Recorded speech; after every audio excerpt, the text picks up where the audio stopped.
Akhirnya dia tulislah syair begitu indah, sampai akhirnya dia tertidur lelap karena lelah dan letih. Lalu kemudian dia lihat ada sesosok orang yang begitu ganteng dan sempurna bercahaya, membawakan jubah burdah. Maka setelah dia terbangun dan tersadar, sungguh sehat walafiat, maka dia berilah judul syair itu bernama Syair Burdah, karena hadiah dari Rasulullah sallallahu alaihi wasallam. Sembuh dalam keadaan sehat walafiat. Begitu indahnya kisah Al-Burdah, tapi begitu diperlihatkan kepada orang, apa kata mereka? Ini adalah sholawat bid'ah, wa kullu bid'atin dhalalah wa kullu dhalalatin finnar, karena tidak dibuat oleh Nabi Muhammad sallallahu alaihi wasallam. Kalau tidak dilakukan Nabi, maka berarti perbuatan itu bid'ah. Apakah pernah Nabi membaca Maulaya salli wa sallim? Apakah pernah Nabi membaca salawat burdah? Tidak pernah. Kalau begitu maka perbuatan ini bid'ah. Wa kullu bid'atin dhalalah wa kullu dhalalatin finnar. Surga yang seluas langit dan bumi isinya cuma 3 aja, dia, istrinya, sama mertuanya.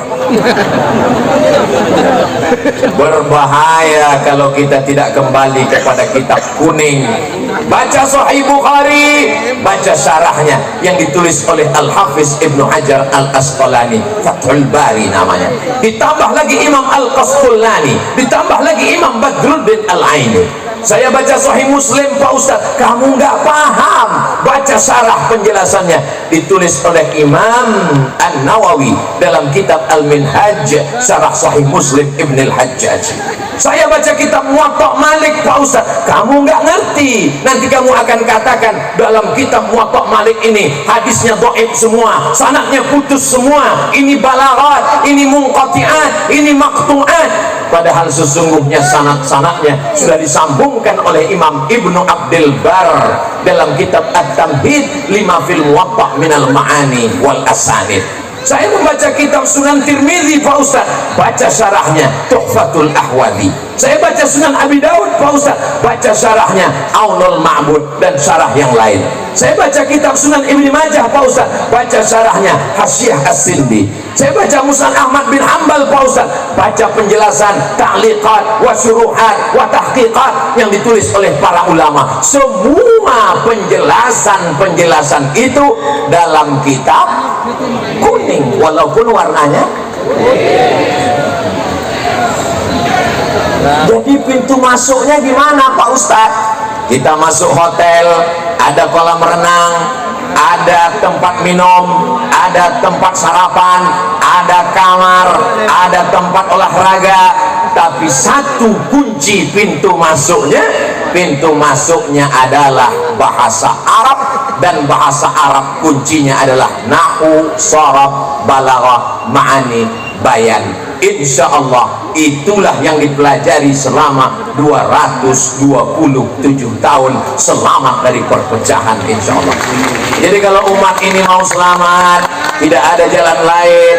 Selamat dari tabdi' membid'ahkan, selamat dari tafsik memfasikkan, selamat dari takfir mengkafirkan. Dia akan kembali kepada sunnah, dan sunnah itu adalah Quran, hadis. Tapi dia lupa satu lagi, al ulama warasatul anbiya. Kita kembali ke hadis.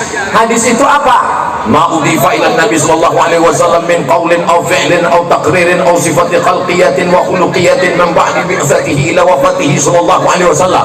Ucapan, perbuatan, ketetapan, sifat fisik, sifat bawaan sejak dia lahir, diangkat menjadi rasul sampai meninggal menghadap Allah Subhanahu wa taala. Kamu ketemu dengan Nabi? Enggak. Lalu dari mana kamu tahu sunnah? Dari Sahih Bukhari. Sahih Bukhari itu orang? Iya. Ulama? Iya. Kenapa kita ikut ulama? Tapi katanya langsung ke Quran dan sunnah? Oh iya. Imam Bukhari apa ketemu dengan Nabi? Tidak. Imam Bukhari meninggal tahun 256, Nabi meninggal tahun 11. Dari 256 ke 11 banyak. Jadi kalau begitu Imam Bukhari dapat hadis itu dari mana? Dari gurunya. Namanya siapa? Abdullah bin Maslamah. Abdullah bin Maslamah dapat dari siapa? Dari Imam Malik bin Anas. Malik bin Anas dapat dari siapa? Dari Abu Sinan. Abu Sinan dapat dari siapa? Dari Al-A'raj. Al-A'raj dari Abu Hurairah. Abu Hurairah dapat dari siapa? Dari Nabi. Bersambung sanadnya. Kalau putus di atas namanya mu'allaq, kalau putus di bawah di atas namanya mursal, hilang sahabat. Kalau hilang sanadnya dari penulis kitab ke atas namanya mu'allaq. Kalau putusnya berurut-urutan semester, potong UAS, ujian akhir semester. Apakah mungkin belajar hadis tafsir dalam 16 tatap muka? Sementara mereka belajar Imam Malik. Apa kata Imam Malik? Aradtu kitabi hadza ala sab'ina min fuqaha'il Madinah. Aku bacakan kitabku ini kepada 70 ahli fikih kota Madinah. Kulluhum wata'uni fasammaituhu muwatta'a. Semuanya setuju dengan isi kitab Muwatta, maka aku sebut kitab ini Muwatta, kitab hadis tertua yang dicetak saat ini, meninggal tahun 179 Hijrah.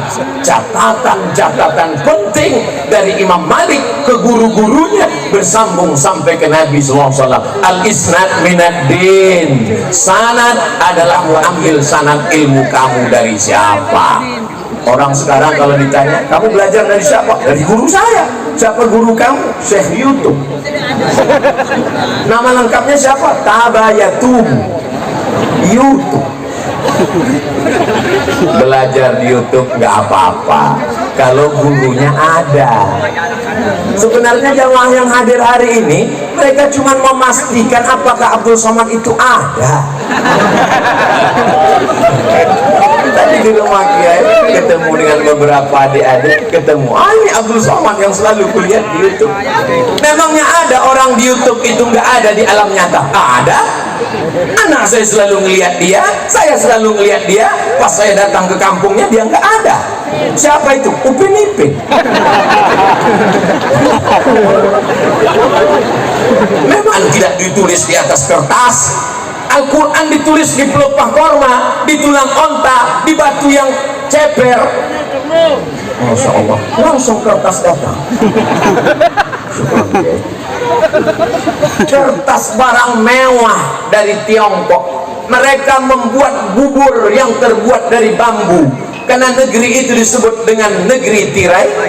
Bambu dibubur, setelah bubur bambu dijemur, jadilah kertas. Lalu kemudian kita pun sekarang menemukan ada yang disebut dengan pulp and paper. Pulp, bubur kertas. Paper, bubur yang sudah dibuat menjadi kertas.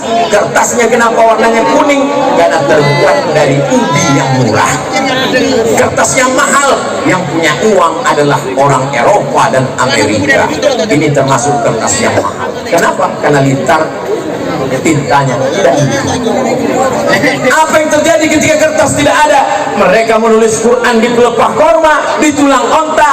Lalu kemudian kapan Al-Quran baru ditulis di atas kertas?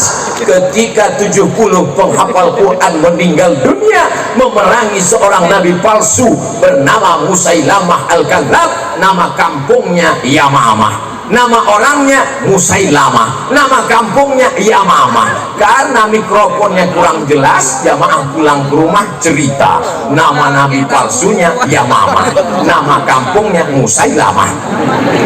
Yang cerita serius, yang dengar ngangguk. Lalu kemudian apa yang terjadi?